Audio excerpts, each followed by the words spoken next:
Hello everyone, welcome to sleepy classes. And आज Ghatna Chakra science session में again हम science के 5 क्वेश्चंस डिस्कस करेंगे।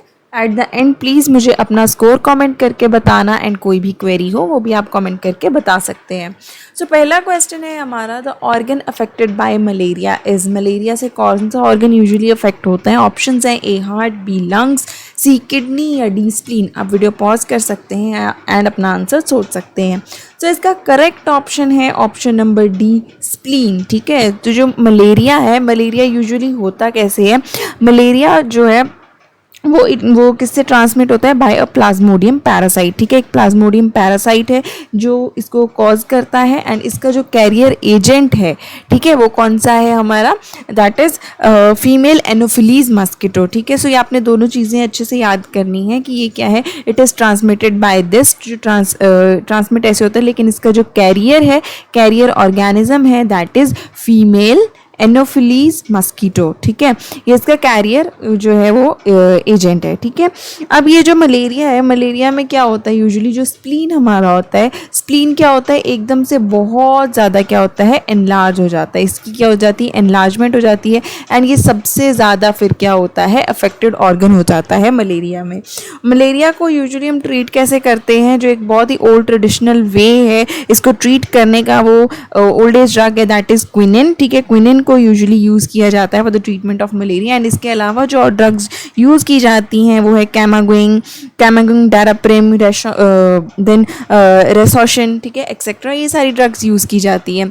सो बहुत सिंपली है कि पहले क्या है, इन्फेक्टेड मस्कीटो जो होता है वो क्या है, जिस पर्सन को बाइट करेगा वो पर्सन इन्फेक्टेड हो जाएगा। फिर जब इसके ये जो ऑर्गेनिजम्स हैं, ठीक है, जो माइक्रोब्स है, वो पैथोजन अंदर जाएगा, वो देन लिवर को इन्फेक्ट करेगा। ठीक है, एंड यहाँ पे ब्लड सेल्स जो है वो क्या, जो सेल्स है वो क्या करेंगे? अपने आप को मल्टीप्लाई करना शुरू कर देंगे, देन ब्लड सेल्स इन्फेक्ट होंगे। ठीक है, अब यहाँ पे जो है, जो ऑलरेडी पर्सन इन्फेक्टेड है उसको मच्छर ने फिर से काट लिया, तो वो जो इन्फेक्टेड ब्लड है वो कहाँ पे आ गया? इस हेल्दी मस्कीटो के पास आ गया एंड देन ये अगेन कैरी करके जो है वो हेल्दी इंडिविजुअल को जब फिर से बाइट करेगा तो उसमें भी जो है वो ये ट्रांसमिट हो जाएगा। तो इस तरीके से जो पूरा प्रोसेस है वो मलेरिया जो है वो फैलता है। ठीक है, ओके, सो नेक्स्ट क्वेश्चन है, who is the father of immunology? Immunology का फादर कौन है? Option A Robert Koch, B Louis Pasteur, C Edward Jenner या D Landsteiner. So correct option है option number C, Edward Jenner. Edward Jenner को usually जो है वो father of immunology जो है वो बोला जाता है। ठीक है, जो एडवर्ड जेनर थे, ही वॉज ए फिजिशियन और साइंटिस्ट थे जिन्होंने क्या की थी? इम्यूनोलॉजी की डिस्कवरी की थी। कैसे डिस्कवरी की थी इन्होंने? यूजुअली क्या है, बेसिकली क्या है, स्मॉल पॉक्स की वैक्सीन जो थी, ठीक है, स्मॉल पॉक्स वैक्सीन को जो है वो उन्होंने बनाया था, उसको स्टडी किया था एंड सर्टेनली इस डिस्कवरी ने बाकी इम्यूनोलॉजी के जो बाकी पार्ट्स, इम्यून सिस्टम के को स्टडी करने के पाथवेज जो थे वो ओपन कर दिए थे। इसलिए एडवर्ड जेनर को फादर ऑफ इम्यूनोलॉजी बोला जाता है। रॉबर्ट कॉच की बात करें तो रॉबर्ट कॉच ने क्या किया था? रॉबर्ट कॉच को हम जानते हैं बिकॉज उन्होंने कॉजेटिव एजेंट्स जो थे वो स्टडी किए थे फॉर कॉलेरा, ट्यूबरकुलोसिस, एंथ्रैक्स, ये सब। ठीक है, लुइस पास्टर को यूजुअली फादर ऑफ माइक्रोबायोलॉजी बोला जाता है एंड लैंड स्टीनर ने डिफरेंट ब्लड ग्रुप्स को स्टडी किया था। सो ये बाकी सबकी डिस्कवरीज हैं, but for the father of immunology उनको हम एडवर्ड जेनर को ही बोलते हैं। नेक्स्ट क्वेश्चन है, the digestion of lipids takes place in the presence of which of the following? किसकी प्रेजेंस में जो है वो लिपिड डाइजेशन होता है? ऑप्शन हमारे बाइल एसिड्स, लाइपेज या पेप्सिन। सो ऑप्शंस देख लीजिए, option A only 1 is correct, B only 1 and 3 are correct, C only 1 and 2 are correct, या D 1, 2, 3 and 3 are correct। So यहाँ पर हमारा करेक्ट ऑप्शन है option number C, that is 1 and 2 are correct। ठीक है, अब जो लिपिड्स होते हैं, लिपिड्स बेसिकली क्या होती हैं? हमारी फैट्स होती हैं। अब फैट्स को डाइजेस्ट करना पड़ता है। ठीक है, सो फैट जब डाइजेस्ट होती हैं तो ये ब्रेक डाउन होती हैं into fatty acids and monoglycerides. इसमें जो है ये ब्रेक डाउन होती है। अब इनको ब्रेक डाउन करने के लिए जो है वो क्या करना पड़ता है? जो है वो इसको ब्रेक डाउन कौन कौन करता है? ब्रेक डाउन करने के लिए एक तो पहला क्या है? बाइल एसिड्स एंड दूसरा क्या है? लाइपेज। ठीक है, ये दोनों ही जो है वो एक फैट्स को डाइजेस्ट करने के एंजाइम्स होते हैं, डाइजेस्टिव एंजाइम्स होते हैं। सो जो हमारा लिवर है, लिवर क्या सिक्रीट करता है? बाइल सिक्रीट करता है है बाइल देन जो है वो कहाँ पर गॉल ब्लैडर में स्टोर हो जाता है कुछ टाइम के लिए। एंड जब भी डाइजेशन का प्रोसेस चल रहा होता है तो स्मॉल इंटेस्टाइन में जो है ये बाइल जूस जो है वो क्या हो जाता है, रिलीज हो जाता है। दो बाइल जूस में क्या है, कोई भी enzyme present, digestive enzyme present नहीं होता है, but still it helps in the emulsification of fats. ये फैट्स को इमल्सिफाई करने में बहुत ज़्यादा जो है वो हेल्प करता है। जो लाइपेज है, लाइपेज एंजाइम है, ठीक है, ये क्या करता है, फैट्स को ब्रेक डाउन कर देता है into fatty acids and monoglycerides, ठीक है। सो इसलिए करेक्ट ऑप्शन है option number C, that is 1 and 2 are correct. And pepsin जहाँ तक बात करें तो पेप्सिन जो है, पेप्सिन हेल्प करता है, जो है ये प्रोटीन डाइजेस्टिंग एंजाइम है, सो ये प्रोटीन्स को डाइजेस्ट करने में हेल्प करता है, ठीक है। सो करेक्ट ऑप्शन है ऑप्शन नंबर सी।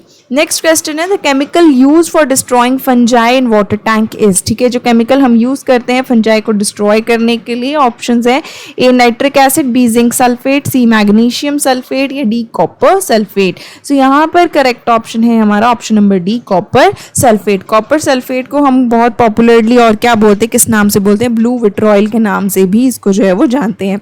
अब इसको जो है वो हम यूजुअली वाटर टैंक्स में डालते हैं ताकि फंजाई वहाँ पे ग्रो ना हो और वो डिस्ट्रॉय हो जाए, ठीक है। एंड साथ में जो है कॉपर सल्फेट को एज अ फंगिसाइड भी यूज़ किया जाता है, जो एग्रीकल्चर फील्ड्स होती हैं, ठीक है, वहाँ पर जो है फील्ड क्रॉप्स जो होते हैं वहाँ पर भी एज अ फंगिसाइड इसको यूज़ किया जाता है। सो जिस केमिकल को हम यूज़ करते हैं दैट इज़ कॉपर सल्फेट और popularly known as blue vitriol.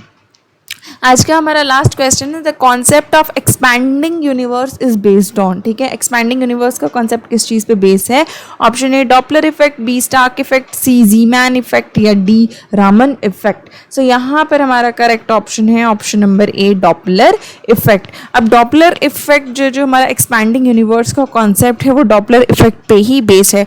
जो डॉपलर इफेक्ट है, ये नाम इसको डॉपलर इफेक्ट क्यों दिया गया था, because it was discovered by, किसने डिस्कवर किया था, क्रिश्चियन डॉपलर ने ये जो है इफेक्ट जो था, ये इसका डॉपलर वाला जो आइडिया है वो दिया था। कब दिया था आइडिया, ये आइडिया दिया था इन 1942 में अपने इस डॉपलर इफेक्ट वाले आइडिया से जो थे वो सामने आए थे। अब इन्होंने क्या किया था, इन्होंने पहले क्या किया था कि इन्होंने क्या डिटरमाइन किया था, इन्होंने डिटरमाइन किया था कि जो यूनिवर्स है वो क्या है, वो एक्सपैंड कर रहा है। एक्चुअल में जो डॉपलर इफेक्ट है वो क्रिश्चियन डॉपलर ने दिया था, लेकिन जो यूनिवर्स का आइडिया था कि हाँ यूनिवर्स क्या है, एक्सपैंड हो रहा है and it is based on Doppler effect, ये किसने डिटरमाइन किया था, it was determined by Edwin Hubble, ठीक है। एडविन हबल ने डॉपलर इफेक्ट को यूज़ किया था, ठीक है, to explain the concept of expanding universe. अब उन्होंने ये चीज़ जो है वो एक्सप्लेन कैसे की कि उन्होंने देखा कि जो लाइट है, जो दूर दूर गैलेक्सीज प्रेजेंट है, ठीक है, तो वहाँ से जो डिस्टेंट लाइट है वो कहाँ तक शिफ्ट हो रही है, वो लोअर फ्रीक्वेंसीज की तरफ जा रही है या टुवर्ड्स द रेड एंड जा रही है स्पेक्ट्रम के। अब स्पेक्ट्रम में हमारे बहुत सारे कलर्स होते हैं, विबग्योर बनाता है तो स्टार्टिंग वॉयलेट से होती है एंड रेड जो है वो रेड में होता है। सो उन्होंने देखा कि जो गैलेक्सीज हैं, जो बहुत दूर दूर गैलेक्सीज हैं, ठीक है, डिस्टेंट गैलेक्सीज हैं, वो क्या है, वो किस तरफ शिफ्ट हो रही हैं, वो लोअर फ्रीक्वेंसीज की तरफ शिफ्ट हो रही हैं, means towards the red and जो है वो ऑफ द स्पेक्ट्रम जो है वो शिफ्ट हो रही हैं। और इसी चीज़ को उन्होंने नेम किया था रेड डॉपलर शिफ्ट या फिर रेड शिफ्ट के नाम से भी बोलते हैं। एंड यही थ्योरी ने क्या है अल्टीमेटली एक्सपैंडिंग यूनिवर्स के कॉन्सेप्ट को जो है वो क्या किया था, एक्सप्लेन किया था। सो इस तरीके से इस चीज़ को जो है वो स्टडी किया गया।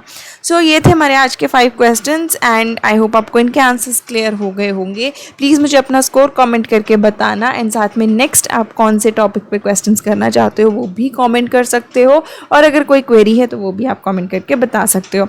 हम जल्दी मिलेंगे नेक्स्ट सेशन में, तब तक के लिए स्टे